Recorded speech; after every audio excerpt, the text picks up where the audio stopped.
Curiosity is probably the thing that's helped me be successful more than any other quality. If you could go back and change a couple things, what are some of the things that you go back? I would change the first 8 years. If I could go back, I would give Ben and myself just a huge injection of confidence. One of the superpowers of design is creating desire. And if you can do that with an idea, if you can figure out your idea that you're so in love with and really refine it, it develops a gravity. I spent years trying to learn how to make a logical case for design and finally realized it's just about helping your team learn the business value of caring. Did the person making this care about me, the user? Did they actually care? Did they fully care? It's like you can make something, but if you really care about it, you'll craft it. So craft is a word that to me embodies care.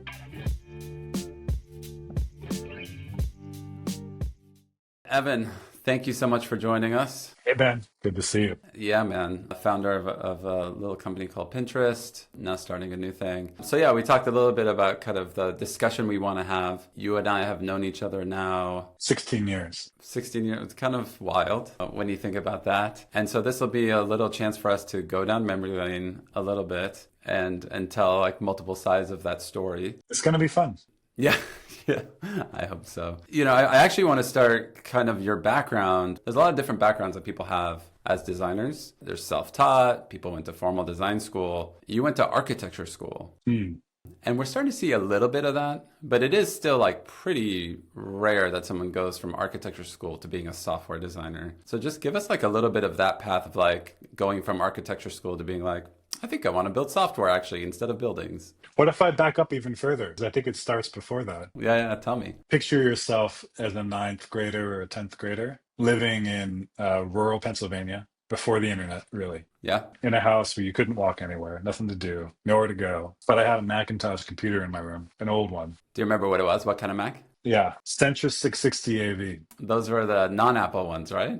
There was an Apple one, but it was beige box. So it wasn't one of the clones. It was iOS 6 and then iOS 7. And I really, at that age, at that really impressionable adolescent age, fell into the computer. Yeah. Spent hours on the computer, got obsessed with how it worked, got obsessed with changing all the different visual assets and reskinning it. And outside of school, the number two thing in my life was messing around on this weird machine in my room. So that was the seed for me of digital design. What software did it have? It wasn't Print Shop. Like what the heck was on that thing? Do you remember? That's a great question. Because it wasn't like as a ninth grader, you could have plunked down $1,400 for Photoshop or anything. ClarisWorks. ClarisWorks. Okay. And then a lot of pirated software. Rhymes with Adobe. Gotcha. So did that. And then I actually got my degree in college. I got it in history, which is very not technical, and spent 4 years in college studying liberal arts and not as much on the computer. And then when I graduated, realized you can't open a history shop on Main Street. Yeah. Worked some odd jobs, but because I had that background in computers, I found my way back to a role doing the UI design and coding for a startup in Chicago, and did that for a year and a half just before architecture school. Taught myself how to do all the web coding, which isn't that hard relatively. Did that. It was an amazing experience. Applied to architecture school, got in, didn't think I'd get in. Then I had to decide if I wanted to go. Almost didn't go because it was an Ivy League school and so expensive. I was already in debt from college, but did it anyway. And then architecture was a really incredible educational experience for me, on top of the liberal arts education I had from college and on top of just the self-taught computer user interface foundation. To go from UI design to doing architecture, why did you want to do that? That's not just like oh yeah, yada, yada, yada, UI design architecture. Two things come to mind. The first is I had always thought I wanted to be an architect since I was young. I don't know what it is. Since I was before I can remember. So I had that seed planted. And the second thing is I do not think I had a very clear sense of where I was going or who I wanted to be. I didn't have a plan.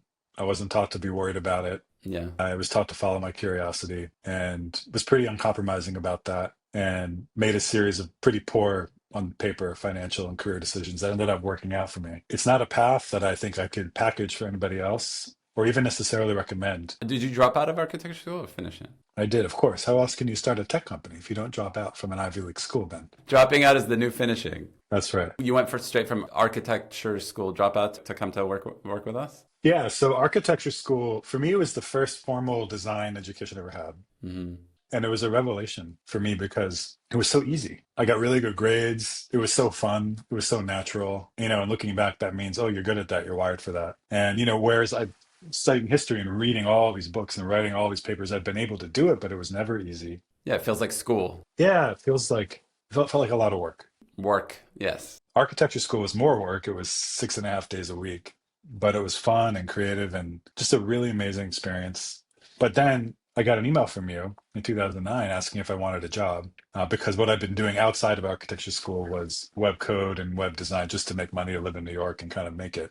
So I had a portfolio up and I dropped out of school to go work at Facebook. I feel good about that now. Well, I guess we don't know what kind of buildings you would have built. So it's kind of, I wonder if there's another universe where you stayed in architecture school and you became like Frank Gehry or something. Do you ever regret it? Do you ever regret like not seeing it through? No, I think architecture, it's a really poorly managed profession. Yeah. I remember when I had my job at a startup in Chicago before, we worked in this building that was next door to the headquarters of the American Medical Association, the AMA, which is the major professional association that manages nationally doctors, who gets to be a doctor, how many doctors there get to be, what the accreditation is. Doctors do a really good job managing their profession. They keep the numbers low enough that they're all able to live well. I'm generalizing, but architecture, the opposite.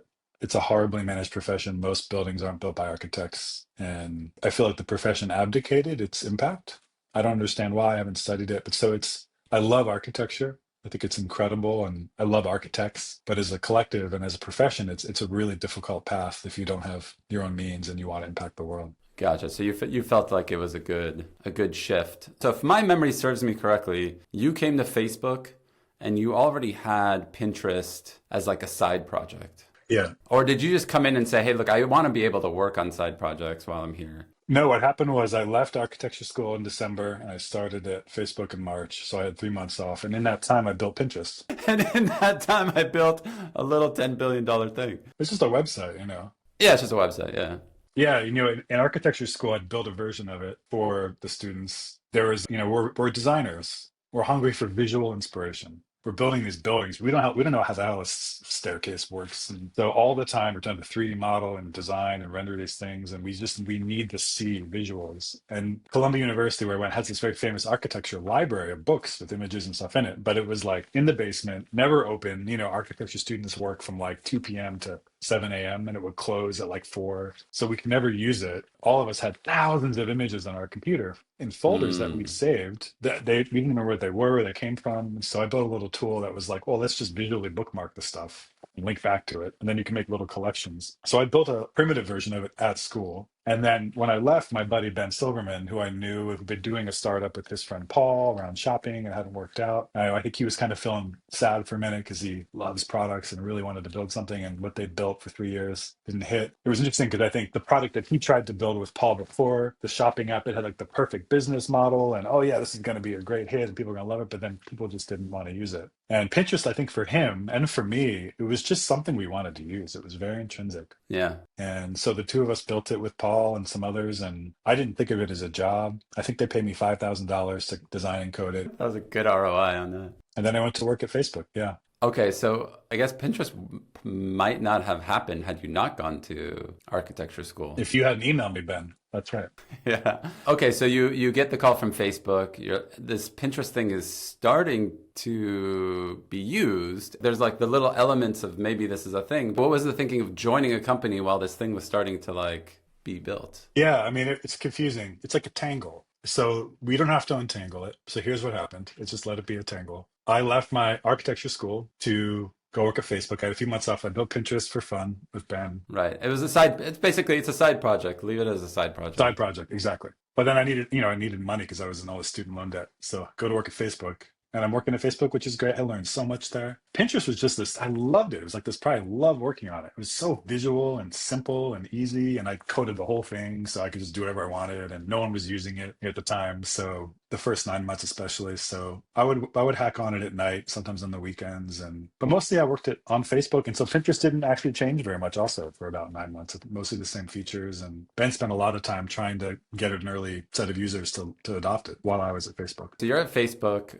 I think your time at Facebook, I bet you learned a ton, but it was also probably like frustrating, right? Mm. Especially like if you're a founder, and I think you weren't alone in this. I remember once I tried to get this guy to come work at Facebook, and he's a founder. He was like, convince me to come work at Facebook. And I was like, sure. What do you value? And he's like, I love breadth of work. I love having autonomy. I like being the final decision maker. And he starts listing these things. I'm like, oh no. I'm like, you're literally like everything you're talking about is what you give up for like impact and be part of the machine. And I'm like, if that doesn't excite you of being part of this like bigger machine and giving all that up in service of that, you're gonna be miserable, man. I want you to come work with us, but I can't with a straight face try to convince you. I just can't. Yeah. Did you feel that? It's like, I'm here, but I'm actually like, it's not quite the thing I want. Because you left after about a year, right? Yeah. I felt two misalignments just with what I needed personally at the time. The first misalignment is what you were saying. I just love owning something at the time, especially coding it, designing it, doing the whole thing, making it very simple, very holistic. And when you're part of a bigger team, which is a very important thing to be sometimes, you don't get to have that level of ownership, and nor should you. And so it definitely had that stress or tension or misalignment with the work at Facebook. The second tension for me was more values alignment. It's funny, like my partner Biz founded Twitter, and he worked at Google before Twitter. And he likes to say when he went to Google, he found an incredible group of people whose priorities were sort of number one, technology, and number two, people. Uh-huh. And so really in technology, and oh yeah, this should be good for people too, which that kind of makes sense intuitively, right? And for me, Facebook, the way I experienced it at that time, it was kind of number one was winning and number two was technology. And even though it was about social connection, people didn't feel like the humanistic values weren't really part of the value set that I experienced when I worked there. And so I just felt this real misalignment with how I wanted to relate to users and relate to people. It's just different kind of mind running that company than my own. And so those two things made it not the right fit for me. You know, I've talked to a number of like designer founders now. There is, I don't know if it's a designer thing or maybe it's just with all founders, but there is like a fear that has to be overcome to take that step. Whether it be leaving the cushy job, whether it be to be at the helm of a thing and kind of be the lead. Do you remember like what finally tipped you to like, okay, I'm going to leave this? Facebook, whatever the misalignment, whatever, it's a steady paycheck. They took care of us, right? There's food, there's, did our laundry. Like it was like walking out of grad school for me and walking into college, kind of. Yeah. To your point. What finally allowed you to take that leap and say like, no, I'm gonna leave and do this? It's a really important question. I used to say that it was just stupidity leaving because I left a life-changing amount of money on the table, and I do know. Yeah, I remember actually telling you that. it was irrational. Pinterest had some users. It was doing okay, but it wasn't. I mean, Facebook at the time was just unbelievably explosive, right? It's a cultural force, like when you were there. Yeah, the year I was there is when the Social Network movie came out. I can't remember, crossed 500 million users, which at the time was like record breaking. And Insane. looking back on it, I've always thought I was just kind of naive. But recently I was thinking about it again, and I was talking to my partner Biz, who I mentioned, who founded Twitter and Medium. And he left a similar situation at Google, left all this equity on the table and seemed really stupid, but it worked out. To give ourselves credit, I think what we both realized talking to each other that surprised us was we did have some loyalty to some calling that maybe wasn't even conscious at the time. Mm-hmm. Like, I just really wanted to work on Pinterest. I really loved what it could be. I loved inspiration. I love the idea of inspiration. Really thought it was important and let that lead my decision. And it worked out. It could easily not have worked out. But I was not afraid. I don't think that's like a testament to my will or I'm not an afraid person. Very rarely do I feel afraid. And I think maybe that's something that's a little different about how I was born and wired than some people. And it makes it easier for me to do irrational things that can end up being really amazing. That's an interesting insight. It is much easier to become a founder if you're a little bit irrational and a lack of fear. Such an important question, right? I remember interviewing with Mark. Mark was probably like the first founder I met where I was just like, I don't know if he's crazy or the most ambitious. I talked to him and he was young at the time. And I remember asking him like, oh, well, what's like the goal of Facebook? And he's like, oh, we want everyone in the world to use it. And then when we do that, we can connect people in this unique way. And I was just like, well, half the people are not even on the internet, man. And he goes, yeah, we'll bring them the internet. Like very calm, matter of fact. And so I do think like there's something about founders that it requires you to be irrational and fearless. There are so many people that came before us who they were just people like us. and they figured things out, both big and small. And why not me? If you are wired for fear, it means you have to overcome it. It just does. You just have to cross that chasm and just put one foot in front of the other. Yeah, another way to say that is you have to make yourself fall in love with something enough that you're willing to overcome your fear. Right. You have to fall in love with the idea of investing an irrational amount of energy and money and time or whatever it is into this thing that if you find something you love that much, what's good is that you kind of need that amount of love to stick it out. You've seen this, I'm sure, dozens, hundreds of times. It just takes a lot of intrinsic motivation to see through the ups and downs and challenges and not working for 5 years or whatever it is. So one of the things I remember, well, so once you started Pinterest and I started seeing people at Facebook use Pinterest, and I was like, oh, there's something here. And then I started to see designers at Facebook start moving to Pinterest. And I would talk to them and they'd be like, one of the great things about being a designer at Pinterest, they're just like, I spend almost no time at needing to advocate for the importance of design. Which is like finally a company where I can just like start from, we all agree that design is valuable and needed. Yes, great. Now let's talk about the work. Now let's talk about how to do this well.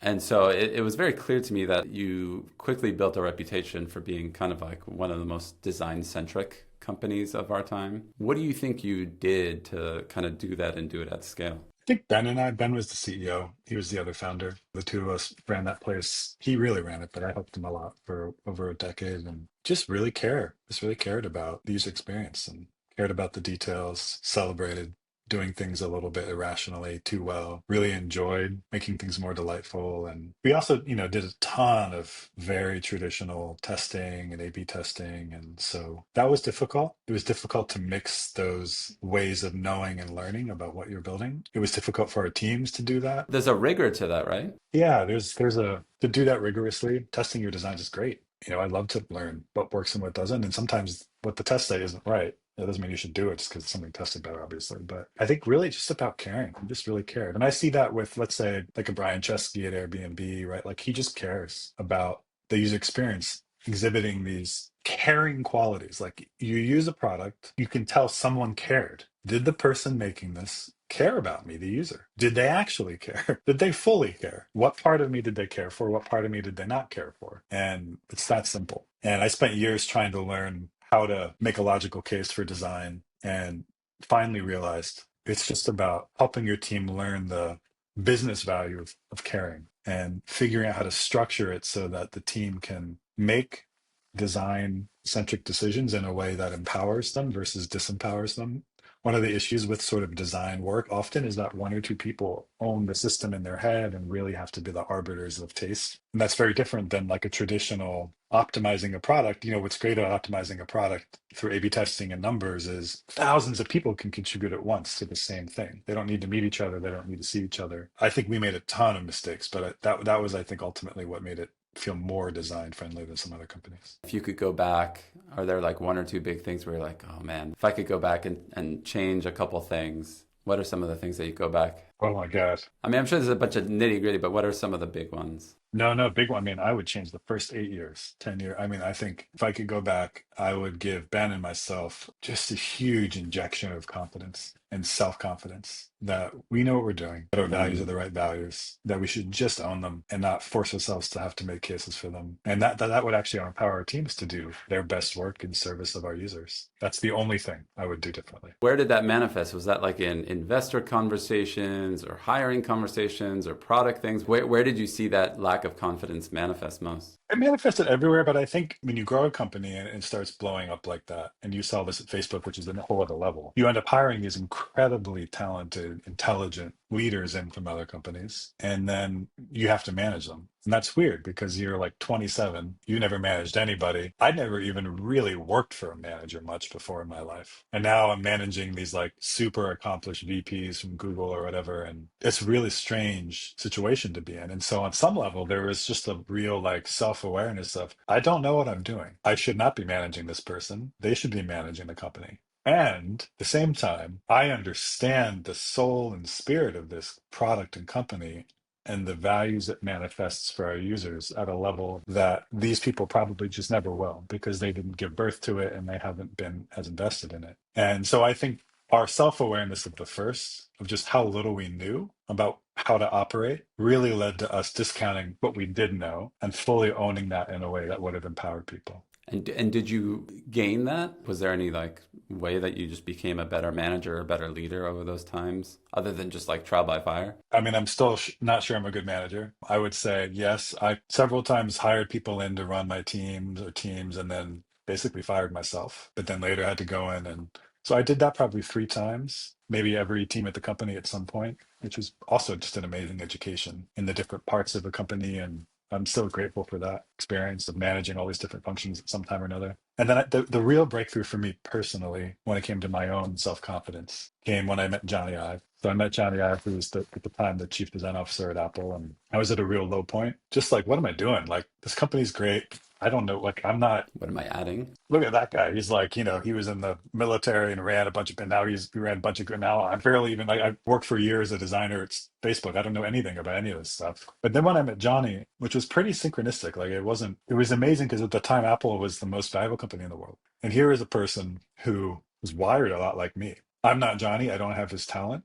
But just when it comes to personality, the way he talked, his own self consciousness, this guy is just like me, and he built the biggest company in the world. It was really deeply empowering. I was so grateful to have had that experience. And I think that really shifted my perspective of what I could contribute. For someone to connect you guys, obviously it's like, it makes sense once you start getting to a certain scale. There just aren't that many designer leaders that operate at that scale or at that level of leadership. This is sort of tactical, but I'm sort of interested because I actually see this at all the different levels. It's like a designer founder starting out is always like, how do I organize kind of a circle, like a brain trust? What do these relationships look like? Do I make it formal? Do I just meet with them every 2 months? The tactical of the thing. So like you met him, whatever. What happens after that? Was it just a one-off meeting and you're like, oh, well, that was interesting? Or was it like, did it turn into more of a relationship where you could like go to him for certain things? Did it become more formal? And I ask this because I think at every level there's curiosity from founders of how to build that structure with the people who've been there before and have done that. I've got advice about that. Tell me. My experience has been when I meet somebody, let's just say I'm the mentor, when I meet somebody who I see who they are and I really love who they are. I see their soul, I see their heart, I see what they're trying to do. I see the level of commitment they have to it. I see their goodness, and I really want them to succeed. When that happens, it's not that common. I don't meet many people. I'm pretty insular, but man, do I want to help them. Just share everything I know, for better or for worse. Not that I know everything. Often people, and this is how I was with Johnny, and they're so nervous. It's kind of like, I imagine if I was in high school and there was like, I was like romantically attracted to the popular girl or something. And then it's like you meet this person that you have a crush on and they start texting you and you're like, oh, how am I? You overthink every interaction. So that dynamic manifests, I think, in these professional mentorship relationships often. And it's understandable. And it's also just a waste of energy. And I find those relationships to be deeply rewarding and really important, really, really important. I've got probably 4 or 5 people I consider mentors in my life that are in their 50s or 60s. And there's some of my best friendships, some of my most treasured relationships. And I'm so grateful to have them in my life. I guess for the people who you see that with them, is it formal in any way? Or it's just like, hey, look, like, let's meet every few months. When you have an issue, feel free to text. And it's kind of unspoken that like, I'm into helping and I'm here for that. And this is a really interesting problem. Or do you like formalize any of these things? Yeah, some of them I meet with every month or two for half an hour. Some of them we just text a lot and they show up at my office when it makes sense, when they're passing through. There's a spectrum of how you relate. I think if you're working with a mentor, I think it can be really helpful if you reach out when you need help and don't self-censor that. Or even, just for me, if someone's feeling bad and they're down, that's when I get excited. I get to like help somebody struggling. So that's been my experience. Gotcha. Super helpful. So who does Johnny go to? Johnny's got his own world. What do you think about, you always want like the person who's been there before, done it at a bigger scale. At some point you get to the end of the line. You know what I mean? Yeah, like who's Obama going to or whoever it is, or like who's Oprah going to, or yeah. Exactly. They probably go to people in tangential fields who have just done this, but in a different way. I think that's exactly right. If I was Johnny, that's what I would do. Yeah. So let's talk a little bit about transitioning from Pinterest to this new company, was it like first I need to leave Pinterest and just kind of take a break? Or was it all of a sudden at Pinterest you started thinking about this like new idea? Can talk to me about the second transition. And I'd also love to hear how you're approaching this company now, given that you've had the Pinterest experience. Like, what are you changing? On the founder's journey, one of the least discussed chapters is leaving your company. And knowing many founders more successful than I am, all of them, when they get to that moment, don't know what to do Yeah. and often wait too long. I waited too long. Oh, really? It's because it feels scary. It feels scary to step out of the story that makes you successful, that makes you interesting, that's sort of your social currency into a complete unknown. That's a really scary thing. There's an ego there. There's an ego there. There's also an ego like, can the company do it without me? Aren't I essential? And then there's just not knowing how to not hurt the people that you've brought on. You've essentially committed, I'm building this thing. I'd love you to help me. Right. And then the idea of leaving them feels like a betrayal. You stay here. Yeah, you stay here. You're doing a great job. Keep going. Keep going. Exactly. I'm going to go chill with my family. Yeah. But you keep cranking away because you're doing a great job. Yeah. So I think for me, There's a lot of factors. there's a lot of those factors. I had the benefit of Johnny was leaving Apple, wanted to start an agency and asked me to join him. So I had this sort of draw out. Like I said, falling in love with something earlier. It's easier to leave and do something or jump into a startup when you really are in love with the opportunity. I'd say it's interesting because my design career, like I said, my only formal education was architecture school. I dropped out of it. And then I worked as a designer slash engineer for 2.5 years. And then I built this website and it blew up. And many of the years at Pinterest, I just felt like, man, I was supposed to have this craft and I never actually got to learn it. Spent the time to really develop it for a good reason. I had to learn how to run a business, but I just missed that. Oh man, I wish I was really good at design. And I'd always had this dream of apprenticing, just going to somebody whose craft I respected and soaking in their process and their values and their way of working. And as I built Pinterest and as I was trying to understand what a company was and looking around at the different archetypes of the Google and the Facebook and the Apple. So I got really interested in just how they worked. I've never worked at Apple. I'm not part of that culture. I'm not part of that crew at all. But I think like a lot of us in that decade, there's this real interest in, man, what gave birth to the iPhone? What is the culture? What is the way of working? What is the corporate system? And because Apple is so secretive and so insular, there's still very little out there. And so I've just been really interested in how they did that and what I could learn from it and how to apprentice in it. And so one of the main reasons I love Pinterest was to go learn and apprentice with that group that Johnny was building. And, I worked in their office for 2 years and it was just an incredible experience for me, a learning experience. We have definitely lost that. Part of it is like the feeling that, hey, you got to earn your stripes a little bit. Mm-hmm.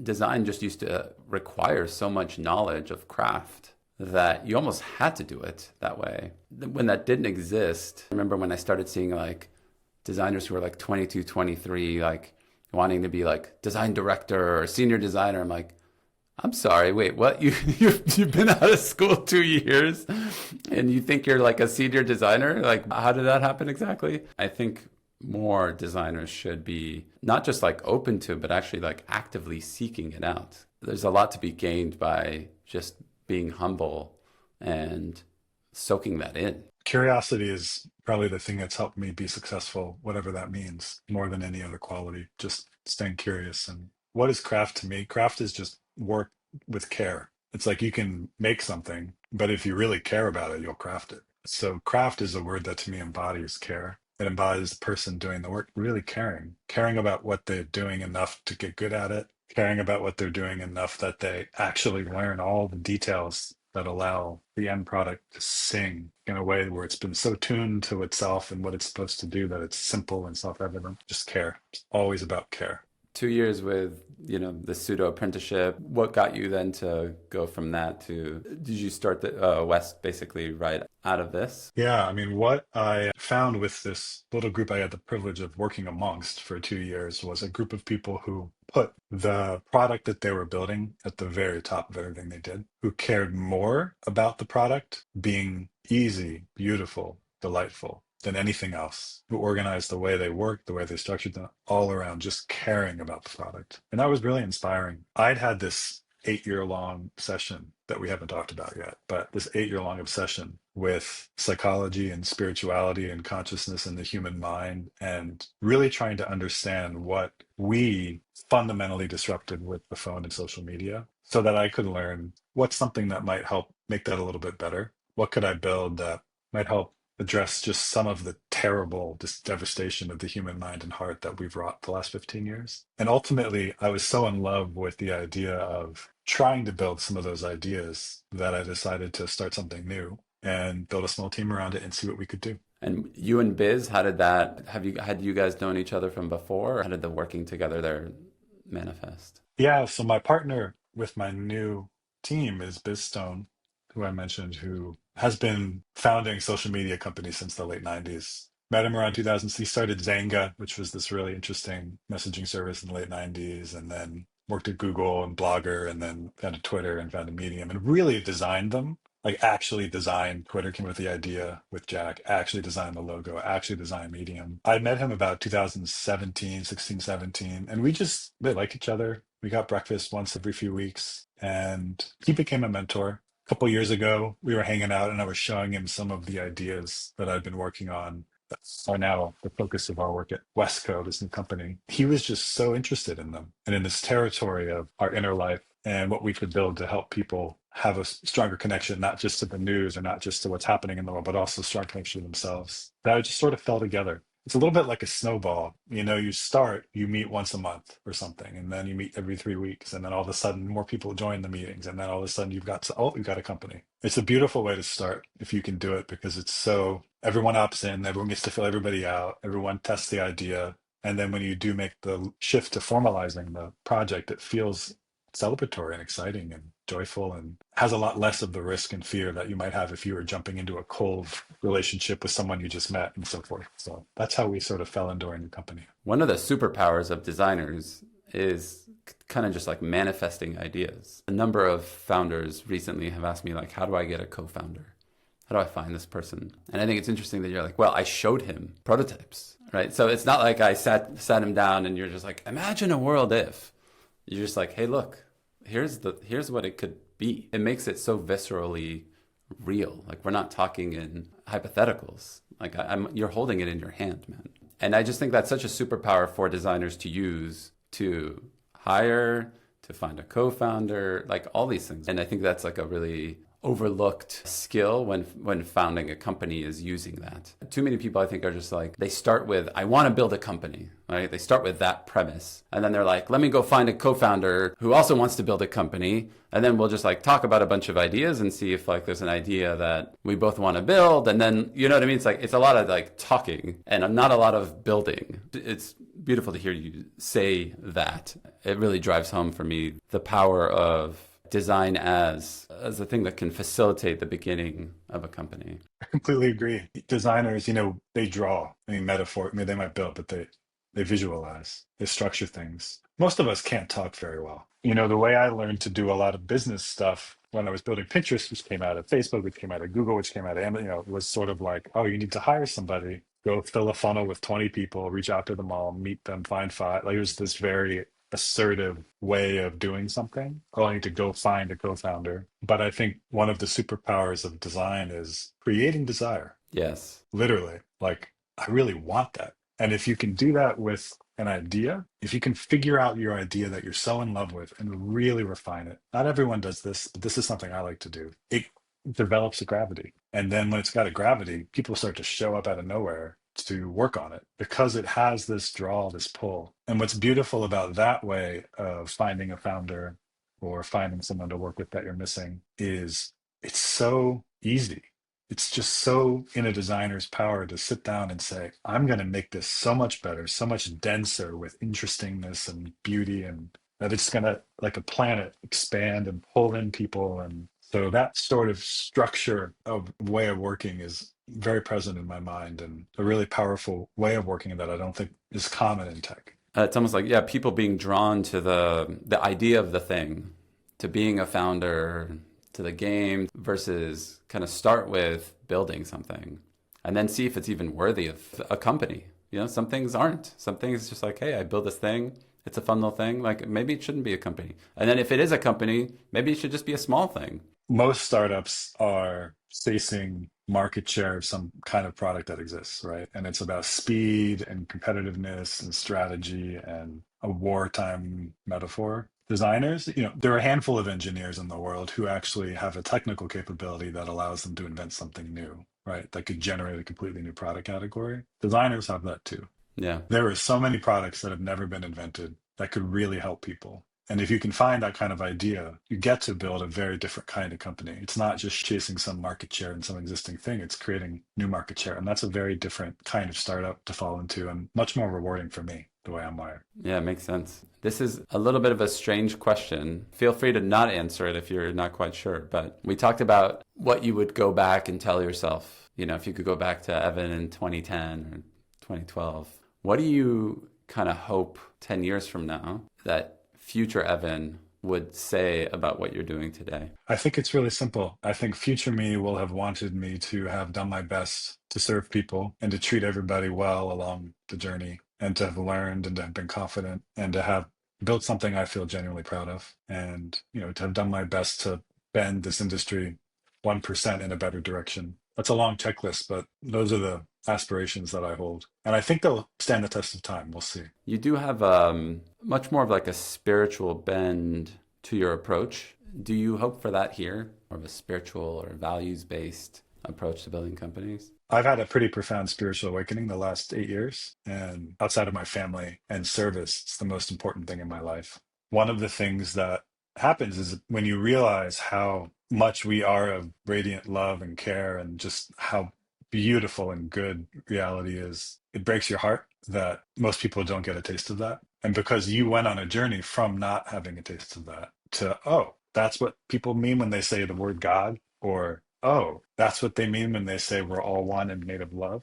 It's that direct experience. And you realize that you can totally help people do that. It's not like it's a mysterious thing that happens out of nowhere. It's like, no, there's a science to that, just like there's a science to learning how to code. It becomes the most important thing.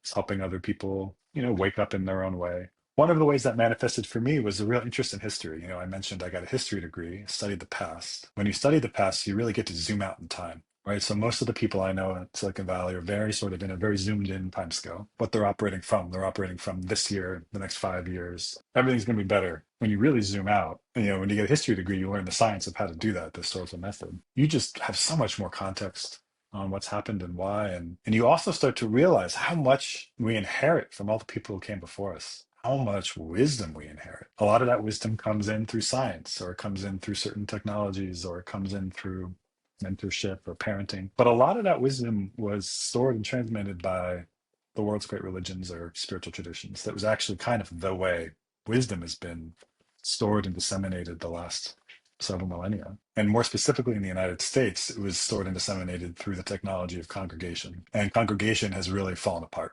the last few decades. So one of the things with this new company, and this is a long context, but we've been really interested in, what technologies have we forgotten that would be helpful? Of course, what could we help users with is a question, but even just for like the 5, 10 of us, if we were going to do things 5% different, what might we do? And so we lucked out. We met this woman, Sue Phillips, who's a reverend for 30 years. She's now our prompt engineer. She's very technical, which is just like, I don't know how we found her. We're so lucky. She's amazing. And she joined our founding team. We have a founding team, 6 people right now, instead of founders, which just feels nice. As a reverend in the Unitarian Universalist Church, she is an expert in these technologies. And so she introduced a few very simple things that I think really change how it feels to work, even if what we're doing is very similar. So we shifted, this is so small, all these things are so small, laughable. We shifted the quarters, Q1, Q2, Q3, Q4, 11 days.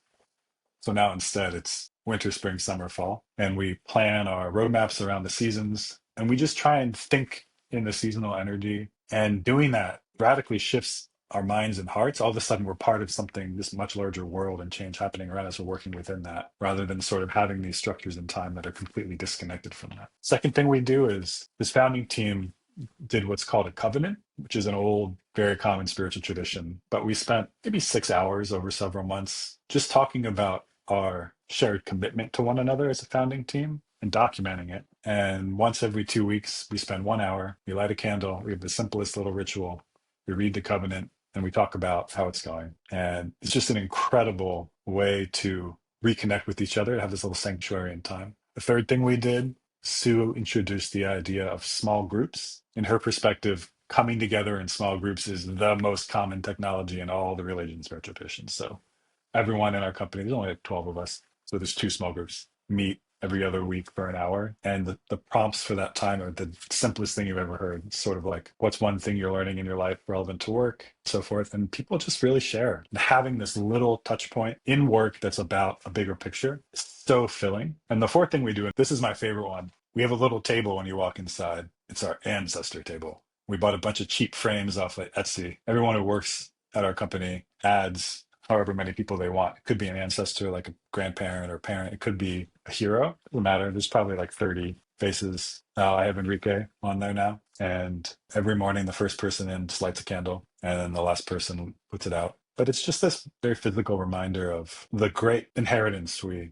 all have by being born into this culture and world, and all the people who came before us who spent their entire lives caring for us and parenting us and trying to give us the best world. And we're part of that chain, and hopefully can do our best to pass it forward. The last thing I'll say about it is it's not some revolutionary new startup thing. It's just a normal startup, but we do have these little things that make it feel 5% difference, make it feel 50% different. And I think that's really profound. And I'd love to package it. And, like I said, none of this is our invention. We're just borrowing from these old traditions. So reflecting some stuff back to you, it's like Silicon Valley has been very anti-religion on the whole. It's like we're open to spirituality, but the idea of organized religion, I think most people in Silicon Valley rebel against, because it's like, well, it's like these leaps of faith.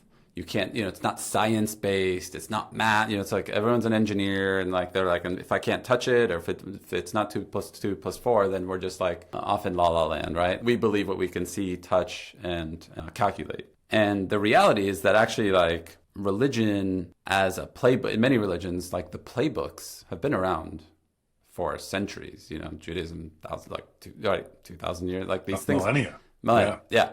These have withstood the test of time. There's so many times, especially in like times of crisis, where the playbook of these religions, it works so much better. And it's just clear that it works. So like a simple example, like I had a friend whose mom passed away. And in Judaism, like when someone passes away, you sit Sheva 7, you spend 7 days, and people come, they bring food, and you're just supposed to, you just show up. And this guy was like, he was Jewish. He wasn't like that Jewish, but he like went to our synagogue. And so my wife and I like made some food, and we headed over there. He was an acquaintance, like we didn't know him that well. And he told me, he's like, Ben, I finally like get it. Like now that this has happened, I get it. And I said, well, what do you get? And he's like, the power of religion. And I was like, well, why? And he said, look, he's like, my phone is filled with text messages from good friends of mine. And they're basically just like, so sorry to hear about your mom. Like, let me know how I can help. And everyone's just like, how can I help? And he's like, and these are my best friends. We know each other okay, not that great. You made food and you showed up and you're present physically.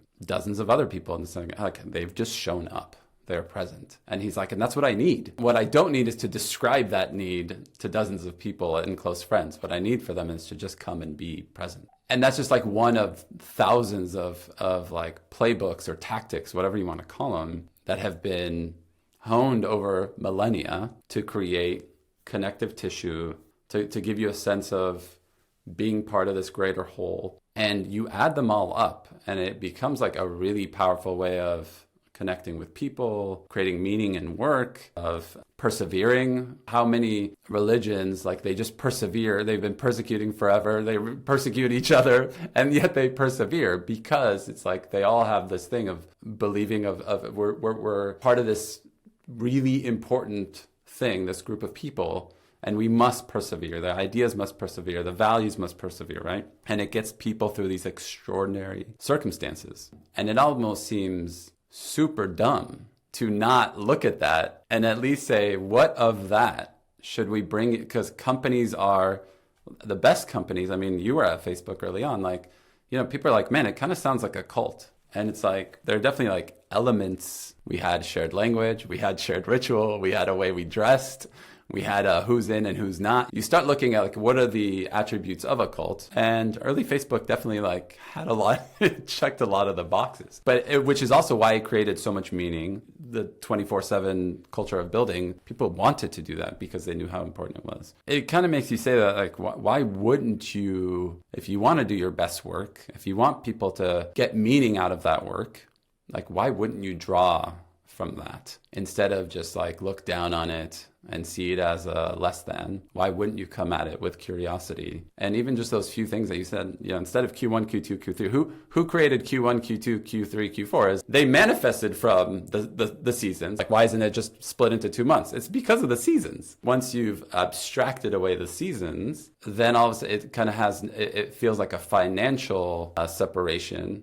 And by renaming those things, winter, fall, spring, summer, you're also saying, hey, there is a natural energy to those seasons. As a parent, I'm even more aware of that, right? Because you have things that kids do and kind of the rebirth, and the winter is kind of like, you stay indoors.